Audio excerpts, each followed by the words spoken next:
जय श्री राम। जय हनुमान जी। हमारे जितने भी श्रोतागण हैं सबका हार्दिक स्वागत है हमारे यूट्यूब चैनल पे। दोस्तों, आज हमारे इस चैनल पे मुंबई से मिस्टर अनमोल बघेल जी आए हुए हैं जो मीडिया एंड कम्युनिकेशन से जुड़े हुए हैं और ये मुंबई शहर में रहते हैं और मुंबई के जाने माने पुराने पहचाने और इस मामले में इनको महारत हासिल है।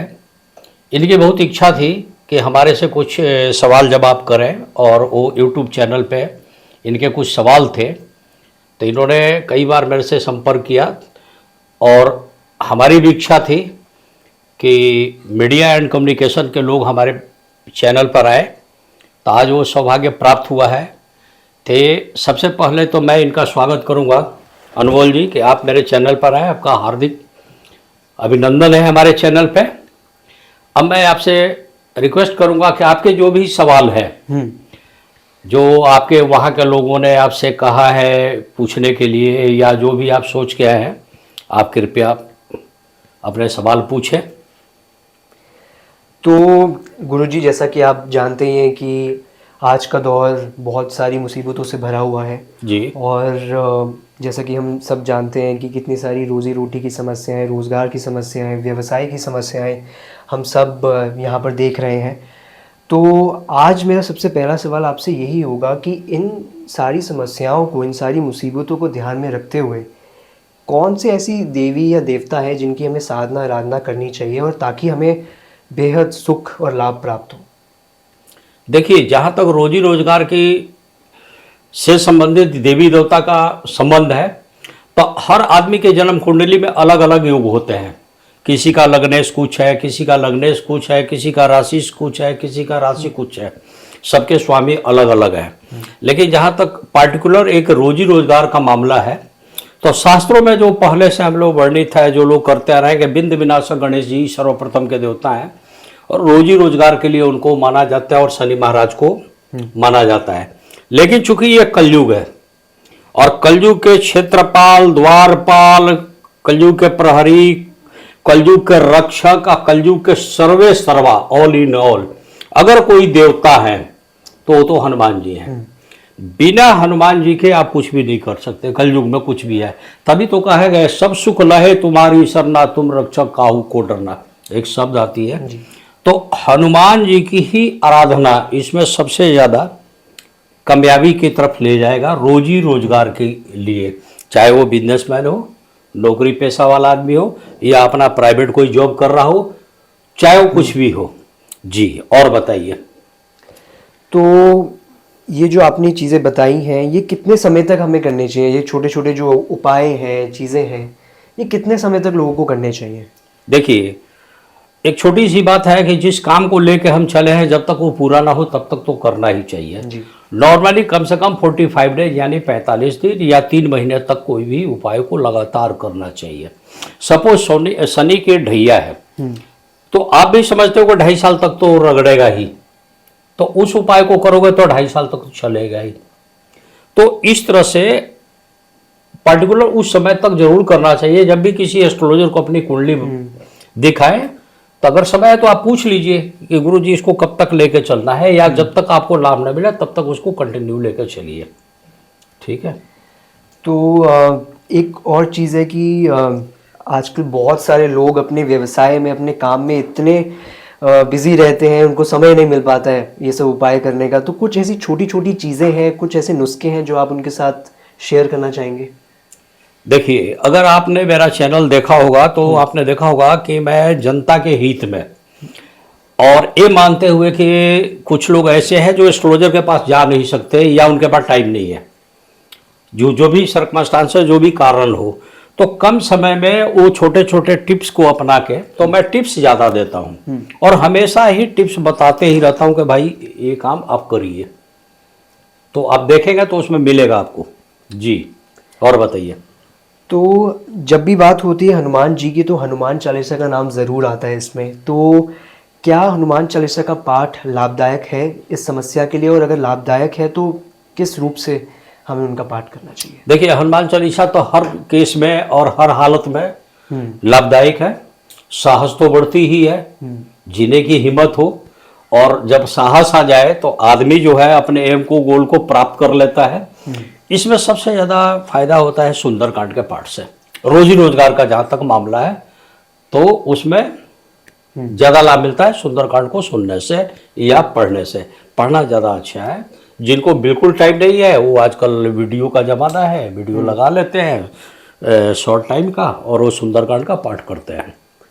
जी, तो क्या सुनने से और मतलब पढ़ने से मतलब सेम लाभ होता देखिए, है या कहने का मतलब है कि मन की ऊर्जा जिस तरह से स्पंदन करे और मन की ऊर्जा परम पिता परमेश्वर या जिस देवी देवता की आराधना करते हैं उनसे जुड़ जाए। हम यहाँ बैठे हैं, हम दिल से सूर्य भगवान को प्रार्थना कर रहे हैं और सूर्य के मेरे मन में चित्रण आ गया तो मेरी ऊर्जा 1 मिनट में वहां देती है। कहते हैं कि प्रार्थना से ज्यादा बड़ी गति किसी की नहीं है। सबसे तेज चलने वाली चीज कोई है तो वो प्रार्थना है। उसी तरह से आपकी मन की गति तेज चलनी चाहिए, वहां तक पहुंच जाना चाहिए। तो सुनने के बजाय करना ज्यादा अच्छा है। बिल्कुल टाइम नहीं है तो कहा गया ना कि something is better than nothing. जी, तो आप उस टाइम में उस चीज को कर सकते हैं। वीडियो सुनिए और कोशिश कीजिए कि चाहे आप किसी जगह बिजी हैं, आपका मन केंद्रित होकर वहां तक आपकी ऊर्जा पहुंच जाए। ठीक है, और बताइए। तो अपने आखिरी सवाल पर जाने से पहले मैं एक बात अपने दर्शकों के साथ शेयर करना चाहूँगा कि गुरुजी, मैं आपको बहुत समय से फॉलो कर रहा हूँ और मैं आपकी सारी वीडियोस और आपके इस पूरे चैनल को मैं बहुत अच्छे से फॉलो करता हूँ। और एक बात मैं आप सभी को बताना चाहूँगा कि आपकी जितनी भी प्रेडिक्शंस रही हैं अभी तक, आपका कुंडली का जो एनालिसिस करने का तरीका है, आपके जितने भी उपाय हैं वो बेहद ही कारगर सिद्ध हुए हैं और बेहद ही सटीक हैं हर समस्या के लिए। तो अपने दर्शकों के बिहाफ से मैं आपका शुक्रगुजार हूँ। बहुत बहुत धन्यवाद गुरुजी कि आप। धन्यवाद। अब सुनिए, आपका जो क्वेश्चन है उसको मैं फुलफिल कर रहा हूँ। देखिए, जहाँ तक रोजी रोजगार का मामला है, चाहे कोई भी रोजी रोटी हो जी, या कोई भी व्यवसाय है, तो रामचरितमानस में वर्णित है। और मैं पहले भी एक रोजी रोजगार के ऊपर एक वीडियो नौकरी के ऊपर दे चुका हूँ, लेकिन चूंकि आपने एक क्वेश्चन पूछा तो मेरा जवाब देना फर्ज है और जनता के सामने मैं बैठा हूँ।